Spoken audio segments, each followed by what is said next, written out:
The nation calls that blockade on the Gaza North as unacceptable. Other international figures from other international agencies are calling it illegal, unethical, catastrophic, disastrous. But the bottom line, the outcome is nothing, because people in the northern Gaza are still besieged. And even with the United States intervening and trying to alleviate some of the suffering of the people according to their sources, no one is able to change the policy that has been followed by the Israeli occupation towards Gaza, the north, for the North Gaza for such a very long time, and people continue to suffer, and they are likely to continue suffering because of the policy Israel is following when it comes to dealing with the convoys that are meant to be delivering the life-saving food. It's no longer a humanitarian or food aid, it's life-saving aid that is supposed to be delivered to people who are dying, to children who are dying in the Gaza North, elderly people who are dying in the Gaza North, and even patients who were dying and are still dying because of the lack to the very essential and life-saving food. So with all the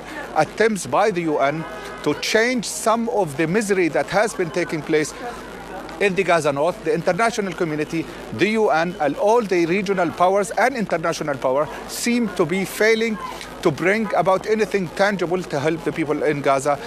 North. The convoys that were organized to help those people were attacked by the Israeli occupation. A Shifa hospital was used, as was stated also by the Palestinians. The civil police was using a Shifa hospital for the sake of coordinating and facilitating the entry and the distribution of the food aid. And then we saw bloody days with the targeting of the commander of the police, with the targeting of the one who's in charge of the central investigative department in the police, and with the people who even were civilians but still trying to facilitate a smooth entry of the food. So the situation is catastrophic, and I don't think, even with the strong wording of all the condemnations that have been made, no one is able to change the reality in the Gaza North, and people are likely to die, and more of them are likely to suffer because of that.